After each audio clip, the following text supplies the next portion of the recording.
Hello and welcome friends, welcome to Pragati 365 the কি to success. তোমাদের সাথে আমি শ্রবণা। তো আজকের এই ভিডিওতে তোমাদের সাথে শেয়ার করব আবগারি কনস্টেবল মেইন পরীক্ষার ক্ষেত্রে ঠিক কীরকমভাবে পড়াশোনা করতে হবে, স্ট্র্যাটেজি কি হওয়া উচিত এই পরীক্ষার পাশ করার ক্ষেত্রে, কি পড়তে হবে, কোন কোন বই পড়তে হবে, সেই সমস্ত কিছু নিয়ে কিন্তু আজকের এই ভিডিও। আর একই সাথে এই ভিডিওতেই তোমাদেরকে জানিয়ে দেবো যে এই পরীক্ষার জন্য সিলেবাস কি থাকছে, এক্সাম ল্যাঙ্গুয়েজ কি হতে চলেছে এবং এক্সাম প্যাটার্ন কি থাকছে। তাই অবশ্যই শেষ পর্যন্ত সঙ্গে থাকো। আর একটা ছোট্ট রিকোয়েস্ট তোমাদের কাছে, যারা বিভিন্ন রকমের চাকরি সংক্রান্ত আপডেট পেতে চাও এবং ফ্রি স্টাডি মেটেরিয়ালস পেতে চাও, তারা আমাদের এই চ্যানেলটিকে সাবস্ক্রাইব করে নাও। একই সাথে তোমরা আমাদের হোয়াটসঅ্যাপ গ্রুপ জয়েন করতে পারো, টেলিগ্রাম জয়েন করতে পারো, ডেসক্রিপশন বক্সে তোমাদের জন্য লিঙ্ক দেওয়া থাকবে। তো চলো আজকের ভিডিওটা শুরু করি। সবথেকে প্রথমে এখানে আমি ওপেন করে নিয়েছি ওয়েস্ট বেঙ্গল পুলিশ রিক্রুটমেন্ট বোর্ডের তরফ থেকে যে পিডিএফটা দেওয়া হয়েছিল, কারণ ওই পিডিএফের মধ্যেই কিন্তু তোমাদের সিলেবাস দেওয়া রয়েছে, মেন পরীক্ষার সিলেবাস। তো আমরা দেখে নেব সেটা। তো বন্ধুরা, এখানে বলা হচ্ছে যে ফাইনাল রিটেন টেস্ট এর মধ্যে কিন্তু 90 নম্বরের আনসার করতে হবে। 90টা কোয়েশ্চেন থাকবে, ফুল মার্কস হচ্ছে 90। তো সেখানে বলা হচ্ছে যারা যারা ফিজিক্যাল মেজারমেন্ট টেস্ট এবং ফিজিক্যাল এফিসিয়েন্সি টেস্ট কোয়ালিফাই করবে তারাই কিন্তু ফাইনাল রিটেন টেস্টে বসতে পারবে।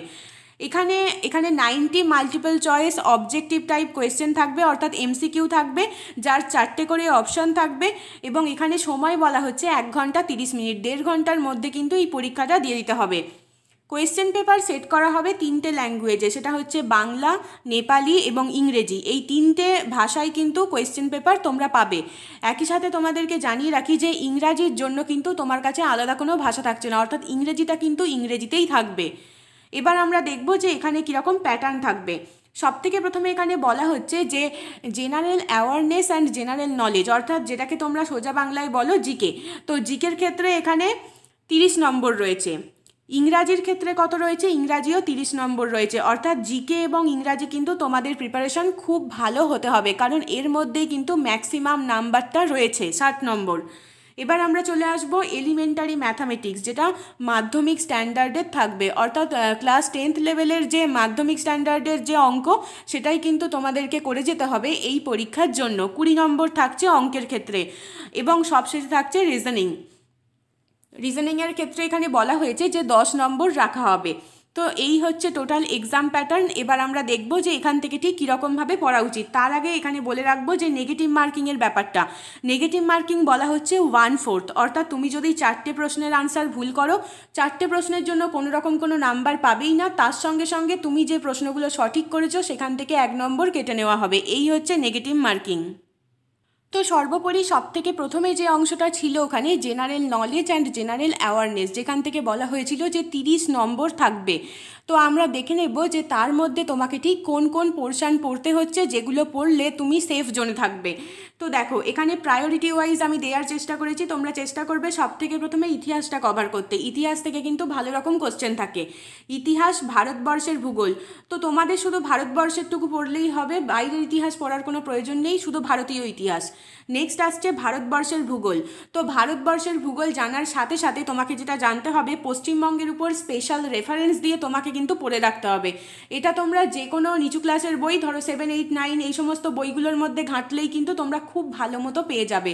তো সেখানে তোমরা পশ্চিমবঙ্গের উপর স্পেশাল রেফারেন্স দিয়ে ভারতবর্ষের ভূগোলটা করে নেওয়ার চেষ্টা করো। এরপরে যেটাকে গুরুত্ব দেবে সেটা হচ্ছে জেনারেল সায়েন্স।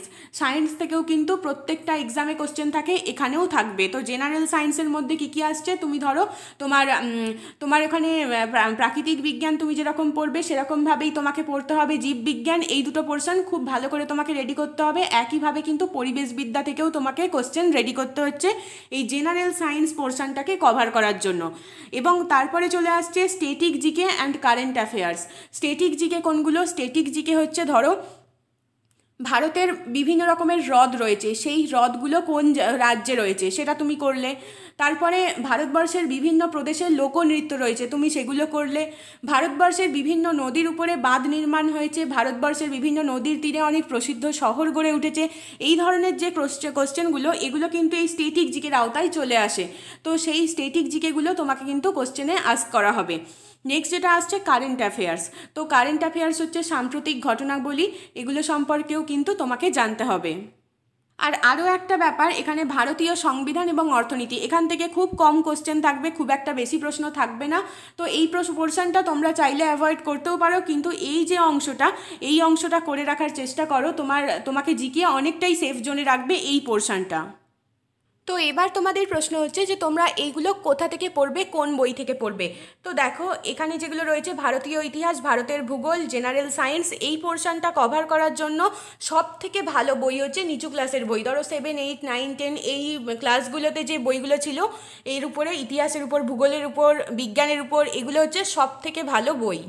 তাও যদি তোমার মনে হয় যে তোমার কোনো কিছু জিকে আলাদা একটা বই থেকে পড়া উচিত, সেক্ষেত্রে তুমি এই বইটা ফলো করতে পারো। তো এটা ওরিয়েন্টাল পাবলিকেশনের বই। ওরিয়েন্টাল পাবলিকেশনের WBCS এর প্রিলিমিনারি এক্সামের জন্য কিন্তু এই বইটা। তো এই বইটা পড়লে খুব ভালো করে কিন্তু জিকের পোর্শনটা তোমার কভার হয়ে যাবে। অথবা তুমি ম্যাকগ্রাউ হিলের এই বইটাও ফলো করতে পারো, WBCS জেনারেল স্টাডিজ ম্যানুয়াল। এটাও কিন্তু এক্সামের জন্য, যে কোনো তোমার এক্সামের জন্য এটা তোমাকে হেল্প করবে জিকে পোর্শনটাকে কভার করতে। তুমি পুলিশের যে কোনো পরীক্ষার জন্য এই দুটো বইয়ের মধ্যে যে কোনো একটাকে বেছে নিতে পারো, যে কোনো একটা তোমাকে খুব ভালো রকম হেল্প করবে। তবে এই লকডাউনের সময় যেহেতু চলছে, তোমার পক্ষে এখন কোনো বই কেনা খুবই অসুবিধাজনক হয়ে উঠতে পারে। তো সেক্ষেত্রে তোমার কাছে যে বইগুলো আছে সেগুলোকেও তুমি স্টাডি করতে পারো। এবং সবথেকে ভালো যে পোর্শনটা তোমাকে বললাম জিকে কভার করার জন্য, সেটা হচ্ছে নিচু ক্লাসের যে বইগুলো, 7, 8, 9, 10 বইগুলো, সেখান থেকে কভার করা কিন্তু সবথেকে ভালো হবে। এইবার অনেকের মনে হতে পারে যে কারেন্ট অ্যাফেয়ার্স পোর্শনটা কভার করব কোথা থেকে।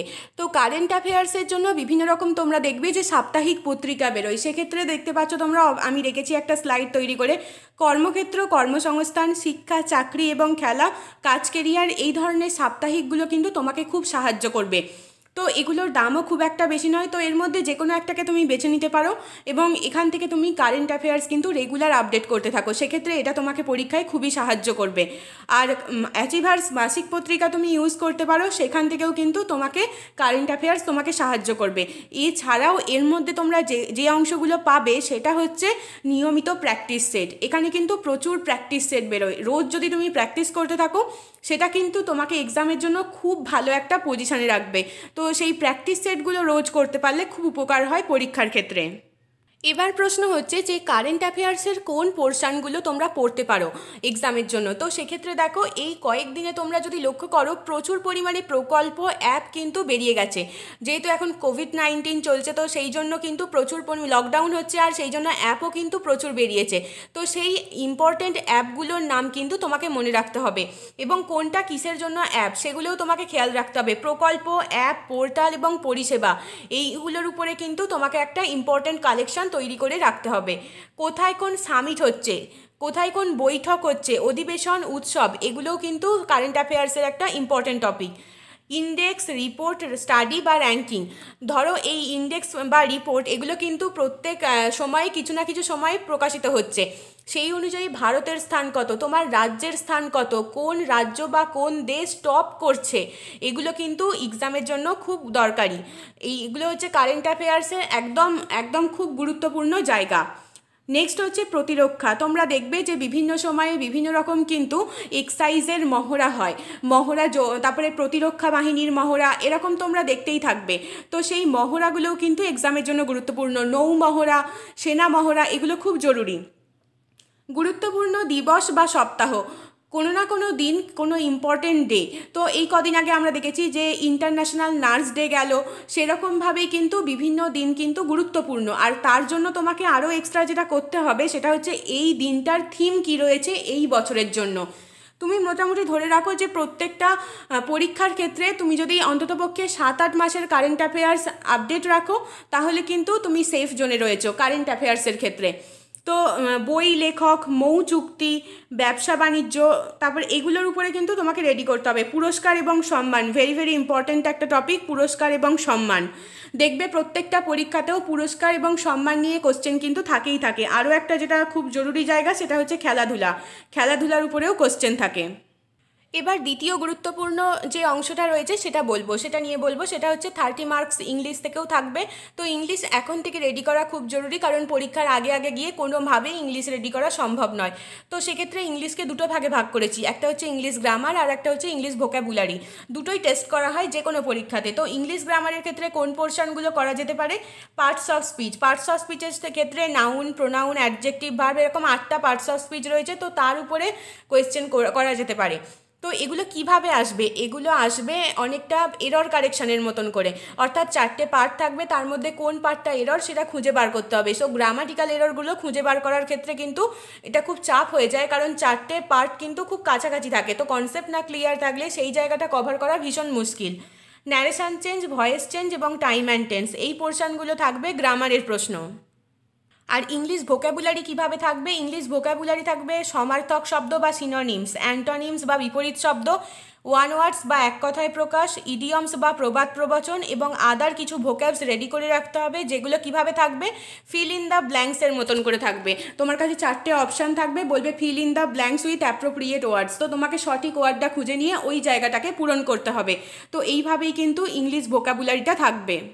গ্রামারের ক্ষেত্রে ন্যারেশন চেঞ্জ, ভয়েস চেঞ্জগুলো অপশান বেশিতেও থাকতে পারে। 4টে অপশান থাকবে, তোমাকে সঠিক ন্যারেশন চেঞ্জটা খুঁজে বার করে নিতে হবে। এবার প্রশ্ন হচ্ছে এই ইংরাজি রেডি করার জন্য কি করা যেতে পারে? ইংরাজি রেডি করার জন্য একমাত্র উপায় হচ্ছে রোজ তুমি একটা করে চ্যাপ্টার পড়তে পারো। পার্টস অফ স্পিচের ক্ষেত্রে ধরো আজকে নাউন পড়লে, কাল প্রোনাউন পড়লে, এইভাবে রেডি করতে পারো। আর তার সাথে সাথে এরর প্র্যাকটিস করতে পারো রোজগার। এই প্র্যাকটিসটা তুমি কোথা থেকে করতে পারো?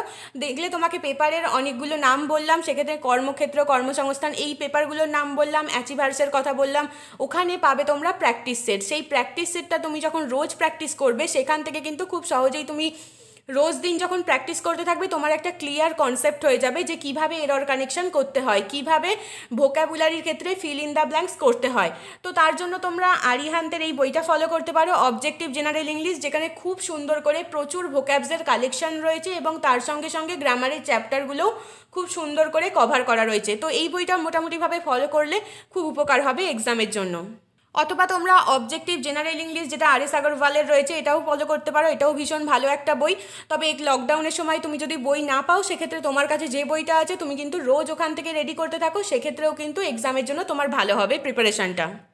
এবারে চলে আসবো থার্ড ইম্পর্টেন্ট চ্যাপ্টার, যেখান থেকে আসবে 20 মার্কস। তো 20 মার্কস কভার করার জন্য ম্যাথামেটিক্সের কোন অংশটা রেডি করতে হবে? ম্যাথামেটিক্সের এরিথমেটিক পোর্শনটা রেডি করতে হবে। এরিথমেটিক পোর্শনের মধ্যে মোটামুটি এই চ্যাপ্টারগুলো পড়ে: number system, percentage, profit, loss and discount. তো এখানে পুরো চ্যাপ্টারগুলোর নাম দেওয়া রয়েছে। মোটামুটি এই চ্যাপ্টারগুলো কভার করলেই তুমি এক্সামের জন্য সেফ জোনে থাকবে। তো তোমরা চাইলে ভিডিওটাকে পজ করে এই চ্যাপ্টারগুলোর নাম দেখে নিতে পারো এবং রোজ একটা করে চ্যাপ্টার তোমরা রেডি করতে পারো। এবার প্রশ্ন হচ্ছে যে এই 20 নম্বর কভার করার ক্ষেত্রে কোন বইটা সাহায্য করবে? তো সেক্ষেত্রে চঞ্চল ঘোষের নিমেষে অঙ্কর এই ফার্স্ট ভলিউমটা, এটা তোমরা করতে পারো। এখানে পাটিগণিতের ক্ষেত্রে খুব ভালোভাবে দেওয়া রয়েছে, একদম বেসিক লেভেল থেকে দেওয়া রয়েছে। যারা অঙ্কে খুব কাঁচা, যাদের অঙ্ক করতে খুব অসুবিধে হয়, সেক্ষেত্রে এই নিমেষে অঙ্ক বইটার যে টাইপগুলো দেওয়া রয়েছে সেগুলো যদি তোমরা প্র্যাকটিস করো, তাহলে মেন পরীক্ষার ক্ষেত্রে তোমাকে খুব সাহায্য করবে। অথবা তোমরা এই ছায়া প্রকাশনীর সুবীর দাসের এই কম্পিটিটিভ ম্যাথামেটিক্স বইটাও ফলো করতে পারো, এটাও ভীষণ ভালো। এবার আসবো 10 নম্বরের জন্য রিজনিং তোমরা কিভাবে কভার করবে। তো রিজনিং থাকবে 10 মার্কসের, যেখান থেকে দেখো এখানে যে চ্যাপ্টারগুলোর নাম দেওয়া রয়েছে, এই চ্যাপ্টারগুলো হচ্ছে ভার্বাল রিজনিং, যেখানে blood relation, alphabet test, classification এইগুলো পড়ছে। আর নেক্সট তোমাদেরকে দেখাবো যে নন ভার্বাল রিজনিং রয়েছে। তো নন ভার্বাল রিজনিংয়ের মধ্যে কি রয়েছে? এখানে রয়েছে মিরর ইমেজ, ওয়াটার ইমেজ, এই সমস্ত চ্যাপ্টার। তো এই সমস্ত চ্যাপ্টার তোমরা কোথা থেকে কভার করবে? এটার জন্য সবথেকে ভালো হচ্ছে, খুব লো লেভেলের কিন্তু রিজনিং থাকে। রাজ্য সরকারের যে সমস্ত পরীক্ষাগুলো হয়, সেখানে খুব একটা টাফ রিজনিং কিন্তু থাকে না। যদি তুমি রেগুলার রিজনিং প্র্যাকটিস করো, তাহলেই কিন্তু এই রিজনিং পোর্শনটা কভার করার জন্য যথেষ্ট। তো সেক্ষেত্রে যে পেপারগুলোর নাম বললাম এবং যে পত্রিকাটার নাম বললাম, তোমরা ওখান থেকে প্র্যাকটিস সেট নিয়ে কিন্তু করতে পারো। রোজ যদি তুমি আধ ঘন্টা জিআই প্র্যাকটিস করো, সেটা কিন্তু এনাফ হবে রিজনিং অ্যাটেন্ড করার ক্ষেত্রে। এর সাথে নেক্সট বন্ধুরা, তোমাদেরকে যে কথাটা বলবো সেটা হচ্ছে প্র্যাকটিস সেট নিয়ে। রোজ প্র্যাকটিস সেট করা খুবই জরুরি। তার জন্য তোমাকে যে সাপ্তাহিক পত্রিকাগুলোর কথা বললাম এবং ম্যাগাজিনের কথা বললাম, সেগুলো তো তোমরা ফলো করতেই পারো। তার সঙ্গে সঙ্গে আমাদের চ্যানেল থেকেও রোজ পাবলিশ করা হচ্ছে প্র্যাকটিস সেট। তো তার জন্য চ্যানেলে ভিজিট করতে পারো এবং এই প্লেলিস্ট যে অপশানটা রয়েছে, এখানে চলে আসলেই তোমরা দেখবে তোমাদের শুধু ডব্লিউবি পুলিশের এক্সাইজ কনস্টেবল মেন প্র্যাকটিস সেটের জন্য কিন্তু আলাদা একটা প্লেলিস্ট রয়েছে। তো এখানে অলরেডি 5টা ভিডিও অ্যাড করা রয়েছে, কারণ আমরা অলরেডি 5টা প্র্যাকটিস সেটের পাবলিশ করে দিয়েছি। তো এরকমভাবেই রোজ দিন কিন্তু প্র্যাকটিস সেট নিয়ে আসার চেষ্টা করব। তো তোমরা যদি রোজ প্র্যাকটিস সেট এখান থেকে করো, সেখান থেকে পিডিএফ লিঙ্কও তোমরা পেয়ে যাবে। যে কোনো পরীক্ষায় পাশ করার ক্ষেত্রে স্ট্র্যাটেজি একমাত্র পড়া পড়া পড়া এবং তার সাথে সাথে নিয়মিত প্র্যাকটিস। যে কোনো পরীক্ষায় পাশ করার ক্ষেত্রে এর থেকে ভালো আর কোনো স্ট্র্যাটেজি হয় না। তো তোমরা বন্ধুরা এরকমভাবেই কিন্তু রেগুলার পড়াশোনা করতে থাকো। এখনও মেন পরীক্ষার অনেক দেরি আছে, মাঝে শারীরিক সক্ষমতার পরীক্ষা হবে এবং তার প্র্যাকটিসও আছে। তো এরপরে মেন পরীক্ষার প্রস্তুতি। তো মেন পরীক্ষার জন্য এখন থেকে তোমরা যদি রোজ পড়াশোনা করতে থাকো, তাহলে কিন্তু মেন পরীক্ষা খুবই তোমরা সহজে কোয়ালিফাই করতে পারবে। তো তোমরা অবশ্যই রেডি হতে থাকো খুব ভালো করে। সবাই ভালো থেকো, সুস্থ থেকো। শেষ পর্যন্ত সঙ্গে থাকার জন্য অসংখ্য ধন্যবাদ।